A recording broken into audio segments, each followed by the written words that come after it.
या देवी सर्वभूतेषु मां शक्तिरूपेण संस्थिता नमस्तस्यै नमस्तस्यै नमस्तस्यै नमो नमः। नमस्कार दोस्तों, आपके अपने चैनल प्योरिटी ऑफ लाइफ में मैं नीलम शुक्ला आपका बहुत बहुत स्वागत करती हूँ। दोस्तों, चैत्र नवरात्रि का चौथा दिन 5 अप्रैल मंगलवार के दिन है और आज के दिन हम माँ भगवती दुर्गा के चौथे स्वरूप की पूजा आराधना करते हैं। माँ भगवती दुर्गा के चौथे स्वरूप का नाम है माँ कुष्मांडा और माँ कुष्मांडा की पूजा से आयु में वृद्धि होती है, बल में वृद्धि होती है, आरोग्य की प्राप्ति होती है, तेज की प्राप्ति होती है, सुख समृद्धि की प्राप्ति होती है और मन चाही कामना पूर्ण होती है।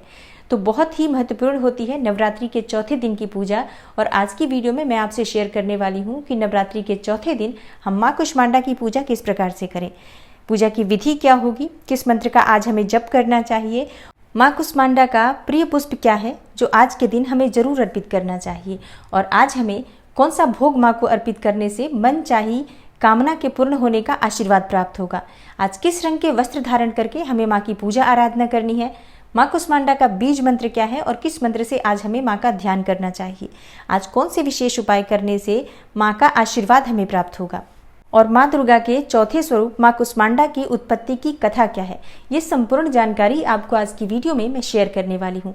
तो वीडियो को पूरा ज़रूर देखिए और अगर आपको आज की वीडियो अच्छी लगे तो लाइक भी ज़रूर कीजिए, शेयर कीजिए फैमिली फ्रेंड्स के साथ। और चैनल पर पहली बार आए हैं, अगर अभी तक आपने चैनल को सब्सक्राइब नहीं किया है तो आज की वीडियो अगर आपको अच्छी लगे तो चैनल को सब्सक्राइब ज़रूर कर लीजिए और बेल बटन को भी प्रेस कर लीजिए। इससे ये होगा कि इस चैनल पर जो नई वीडियो अपलोड होंगी उनकी नोटिफिकेशन आपको सही समय पर प्राप्त होगी। दोस्तों, नवरात्रि के चौथे दिन माँ दुर्गा के चौथे स्वरूप माँ कुष्मांडा की पूजा की जाती है और माँ दुर्गा का जो चौथा स्वरूप होता है जिनका नाम आदि शक्ति है, माँ कुष्मांडा है, माँ का ये स्वरूप बहुत ही शक्तिशाली है और शक्ति को प्रदर्शित करता है, इसलिए इन्हें आदि शक्ति कहा जाता है, आदि स्वरूपा के नाम से भी जाना जाता है।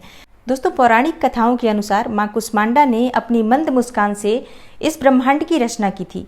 तो माँ कुष्मांडा अपने भक्तों के सभी दुखों को हरती हैं तथा उनके जीवन में सुख समृद्धि का वास करती हैं। माँ कुष्मांडा शक्ति का स्वरूप है और इनकी 8 भुजाएं हैं। माँ कुष्मांडा का स्वरूप तेज से परिपूर्ण है। उनके हाथ में कमल, माला, धनुष, बाण, गदा, चक्र, मंडल और अमृत भरा कलश है। दोस्तों, शास्त्रों के अनुसार माँ कुष्मांडा की पूजा शांत मन और श्रद्धा भाव से करने से भक्तों की सभी मनोकामनाएं पूर्ण होती हैं। मन चाहा वरदान देने के लिए माँ कुष्मांडा जानी जाती है। और अब जानते हैं नवरात्रि के चौथे दिन माँ कुष्मांडा की पूजा की विधि क्या होगी। देखिए, नवरात्रि में जिस प्रकार से आप प्रतिदिन प्रातःकाल जल्दी उठते हैं, बिल्कुल नियम आपके वही होंगे। प्रातःकाल जल्दी उठें, स्नान इत्यादि से निवृत्त होकर साफ स्वच्छ वस्त्र धारण करें। आज हमें माँ भगवती दुर्गा के चौथे स्वरूप माँ कुष्मांडा की पूजा करते समय नारंगी रंग के वस्त्र धारण करने चाहिए, यानी कि ऑरेंज कलर के वस्त्र आपको आज के दिन पहनने चाहिए। तो स्नान इत्यादि से निवृत्त होकर सर्वप्रथम भगवान सूर्यदेव को जल अर्पित करें। उसके बाद अपने घर के मंदिर में जहाँ पर आपने माँ दुर्गा की चौकी या कलश की स्थापना की है वहाँ पर आ जाइए, सभी देवी देवताओं को प्रणाम कीजिए और उसके बाद शुद्ध स्वच्छ आसन बिछाकर माँ के सामने बैठ जाइए।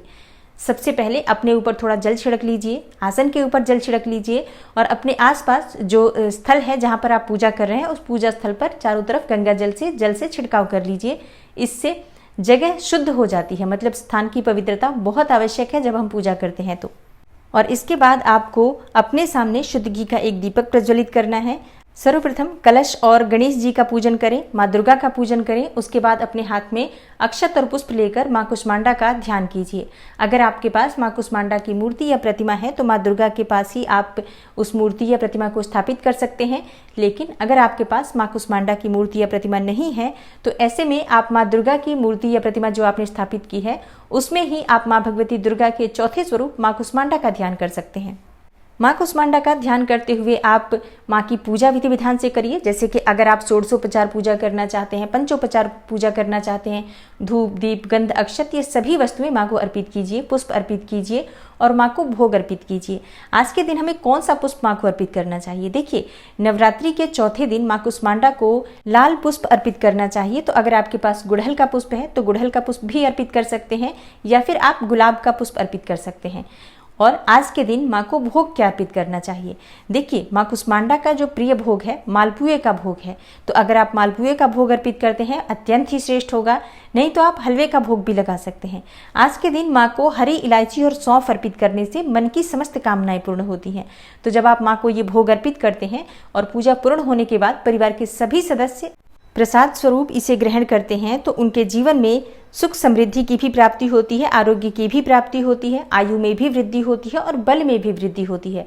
मतलब माँ कुष्मांडा का आशीर्वाद उन्हें प्राप्त होता है। दोस्तों, पूजा करते समय आपको माँ कुष्मांडा के बीज मंत्र का जप करना चाहिए और माँ कुष्मांडा का बीज मंत्र है ऐं ह्रीं देव्यै नमः, ओम कुष्मांडा देव्यै नमः। ये 2 मंत्र हैं, आप दोनों में से किसी भी मंत्र का जप कर सकते हैं। और एक और मंत्र मैं आपको बता देती हूँ, या देवी सर्वभूतेषु माँ कुष्मांडा रूपेण संस्थिता नमस्तस्यै नमस्तस्यै नमस्तस्यै नमो नमः। तो इनमें से आप किसी भी मंत्र का जप करें, आज के दिन माँ कुष्मांडा की कृपा आपको प्राप्त होती है। नवरात्रि के चौथे दिन विधि विधान से माँ कुष्मांडा की पूजा आराधना करें और पूजा पूर्ण हो जाने के बाद माँ की आरती जरूर करनी चाहिए। लौंग और कपूर से माँ की आरती आप कर सकते हैं। और अब जानते हैं कि माँ कुष्मांडा की पौराणिक कथा क्या है। दोस्तों, पौराणिक कथाओं के अनुसार माँ कुष्मांडा का जन्म दैत्यों का संहार करने के लिए हुआ था। दोस्तों, कुष्मांडा एक संस्कृत शब्द है जिसका अर्थ होता है कुम्हड़ा। कुम्हड़ा यानी कि पेठा या कद्दू जिसे कहा जाता है, जिसकी सब्जी बनाई जाती है। कुम्हड़े को कुष्मांड कहा जाता है, इसलिए माँ दुर्गा के चौथे स्वरूप को कुष्मांडा नाम से जाना जाता है। शास्त्रों के अनुसार जब हर जगह अंधेरा व्याप्त था, पूरी दुनिया में अंधेरा व्याप्त था, तब माँ कुष्मांडा ने अपनी मंद मुस्कान से इस सृष्टि का अस्तित्व रचा था और इसी कारण माँ कुष्मांडा को आदि शक्ति या आदि स्वरूपा के नाम से जाना जाता है। शास्त्रों के अनुसार सूर्यमंडल के एक लोक में माँ कुष्मांडा निवास करती हैं और जो भी भक्त नवरात्रि के चौथे दिन माँ कुष्मांडा की पूजा आराधना करते हैं, उन्हें सूर्य के समान ही तेज की प्राप्ति होती है, बल की प्राप्ति होती है और आरोग्य की प्राप्ति होती है, आयु लंबी होती है। तो नवरात्रि के चौथे दिन सच्चे मन से माँ भगवती दुर्गा के चौथे स्वरूप माँ कुष्मांडा की हमें पूजा आराधना करनी चाहिए। दोस्तों, आशा करती हूँ आज की वीडियो से आपको लाभ अवश्य होगा। अगर आपको आज की वीडियो अच्छी लगी हो, थोड़ी सी भी आपके लिए हेल्पफुल हो, तो वीडियो को लाइक कीजिए और ज़्यादा से ज़्यादा इस वीडियो को शेयर कीजिए।